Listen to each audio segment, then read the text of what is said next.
ऐसा लग रहा है जैसे आज़ाद भारत में कभी लोग आज़ादी की लड़ाई लड़ते थे और उनके साथ अत्याचार होते थे, भी कोई किस आगाज उठाएगा गुलाम भारत में तो उन पे बिना नोटिस के, बिना उसके लाठी डंडे मारना, उन पे अत्याचार करने। आज शायद देश के हालात वही हैं। 9 महीने से ज़्यादा धरने को हो गए, किसान रोडों पर बैठे हैं, दिल्ली के चारों तरफ बैठे हैं। और जैसे आगाज़ हुआ भी 5 तारीख की किसान मोर्चे की बड़ी पंचायत मुजफ्फरनगर में होने वाली थी, तो इन्होंने कोई ना कोई ऐसा षड्यंत्र रचा। इन्होंने कहा भी ठीक है, इनका दिमाग वहाँ से हटा कर यहाँ हरियाणा में लगाया जाए। और निर्दोष निहत्थे किसान जो शांतिपूर्ण कई महीने से वहाँ बैठे थे टोल पे, और पुलिस प्रशासन ने आंखों पे इस तरीके से आपने वीडियो देखना, इस तरीके से लाठियाँ बजाई हैं, उसमें हमारे किसान भाई शहीद हो गए और काफ़ी गंभीर चोट लगी है। मतलब ऐसे कैसे तानाशाह मतलब रवैया अपना रखा सरकार ने भाई, है तुम किसी को भी मार दोगे लाठी डंडों से। आज़ाद भारत है, सब डेमोक्रेसी सिस्टम है, सब अपनी बात रखने का अधिकार है।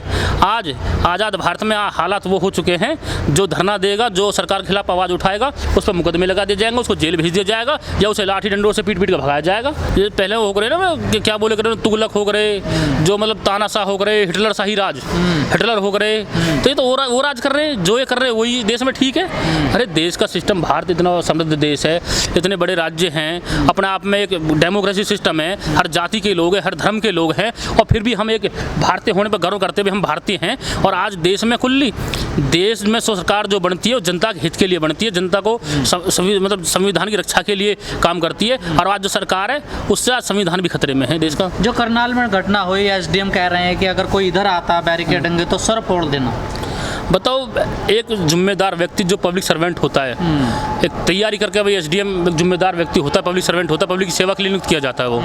और वो सेवक ये कह रहा है भाई जो अन्नदाता देश का है, इन पे लाठी डंडे बजाओ, इनके सिर फोड़ो और ये मरता हो मरन दो, कुछ भी करो। बताओ ये क्या तरीका है? ये अकेले उस एसडीएम की ताकत नहीं थी ऐसा कहने की, उसके पीछे जो राजनीतिक काका बैठे, जो ऊपर वाले लोग थे, उसके आदेश पे उसने ऐसा कहा, और उसकी हिम्मत थी, वो भला ऐसे लठ बजवा देता, भला उसकी पावर थी भला। स्थिति खराब क्यों हो जाती है हरियाणा में आखिर? आंदोलन तो आप लोग भी कर रहे हैं ना यूपी में। भाई ऐसा यूपी में आंदोलन लोग पहले से काफ़ी करते आ रहे हैं। यहाँ सरकार को पता है भाई यूपी एक बड़ा स्टेट है, बड़ा राज्य है, हरियाणा इसके मुकाबले छोटा राज्य है। लोग हरियाणा में खेती पे ज़्यादा निर्भर है और वहाँ पे जो लोग सूदे लोग हैं, बूढ़े लोग हैं। अब इन पे लोग जो हरियाणा सरकार है, जो अब दूसरी बार बीजेपी सरकार बनी है, अब ये चाह रहे भाई यहाँ तुम्हारा कोई विरोध ही ना हो बिल्कुल भी। लेकिन ये जो महापंचायत हो रही है, कहा जा रहा है लाखों लोग वहाँ पर इकट्ठे होंगे, मकसद क्या है इसमें? बस सीधा मकसद है। आज 10 महीने हो गए किसानों को बैठे हुए, 10 महीने चल रहा है, सरकार सुनने के लिए तैयार नहीं है। पीछे स्टेटमेंट एक प्रधानमंत्री ने सिर्फ एक स्टेटमेंट दिया, अभी मैं एक फ़ोन कॉल दूर है, आज तक वो फ़ोन कॉल नहीं आया है। लाल किले पे अभी पीछे 15 अगस्त पर प्रधानमंत्री ने बोला भाई किसानों को, छोटे किसानों को मैं 1.5 गुना MSP बढ़ाऊंगा। अब प्रधानमंत्री 2 प्रकार का तो छोटे बड़े, अब वो तो प्रधानमंत्री लैंग्वेज बता रहा हूँ ना मैं, जो प्रधानमंत्री ने बोला, उन्होंने बोला 80% जो छोटे किसान हैं देश के, मैं उनके लिए मतलब वो बढ़ाऊंगा MSP 1.5 गुना करूंगा देश में किसानों के लिए। अब इसे ये समझ प्रधानमंत्री की ये समझ में नहीं आ रही, जो MSP फिलहाल में है उसके लिए गारंटी कानून के लिए किसान 10 महीने से रोडों पर बैठे हैं, घर परिवार छोड़े बैठे हैं, पूरा विरोध चल रहा है, देश में कई करोड़ का नुकसान हो रहा है, और तुम मतलब 1.5 गुना बढ़ाने की बात करो गारंटी देने के बिना। मतलब तुम्हारा रवैया क्या, सोच क्या है तुम्हारी? तो इसका मतलब ये है प्रधानमंत्री का भी मस्तिष्क और जो मन साफ नहीं है। देश में जो सरकार है वो सिर्फ पूंजीपतिवादियों की सरकार है। जैसे ईस्ट इंडिया कंपनी देश में राज कर गई थी तो अपना एक बिजनेस के बहाने, ऐसी ही आज जो सरकार बैठी है नाम किसी और का है और काम किसी और का है।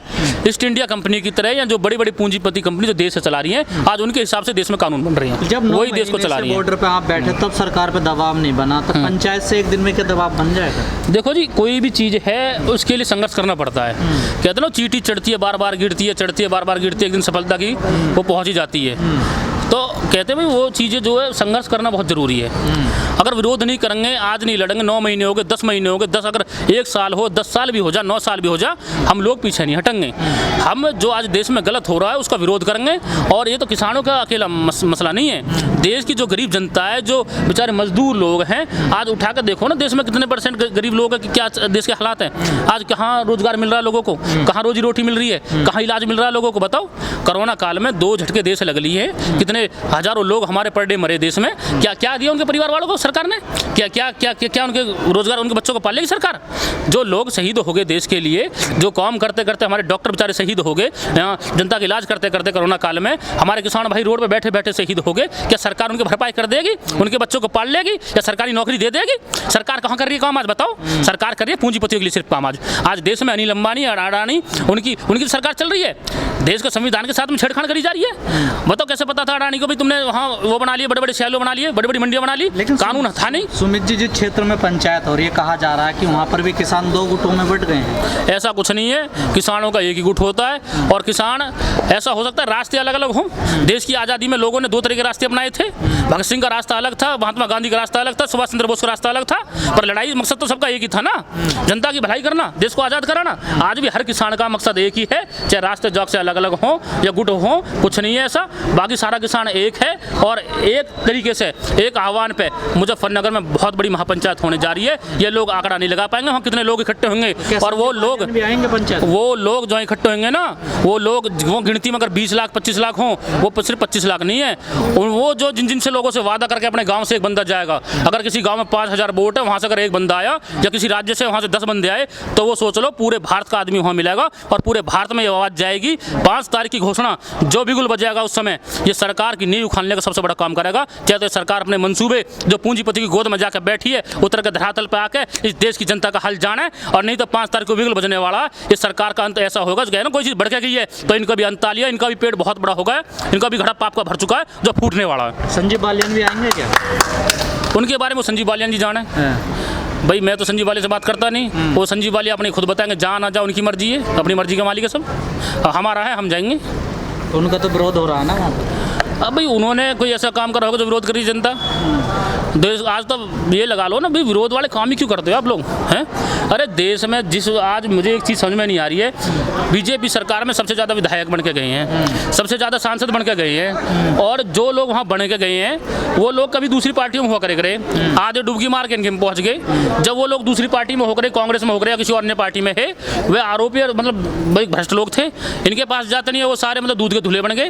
और मतलब ये समझ में नहीं आ रहा, देश का विकास इन्होंने मतलब ऐसा एजेंडा बना रखा है देश में, भाई जो कर दे मोदी कर दे। भाई कांग्रेस ने कुछ कराई नहीं देश में, लेकिन कांग्रेस ने युद्ध लड़े। जा रहा कि लाखों लोग जाएंगे, इतनी कैपेसिटी है क्या मुजफ्फरनगर? नहीं, कैपेसिटी है, वहाँ व्यवस्था लगी है।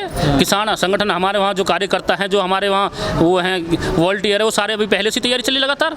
वहाँ पूरी व्यवस्था मिलेगी, किसी मतलब शांतिपूर्ण तरीका से पूरी पंचायत सफल करी जाएगी।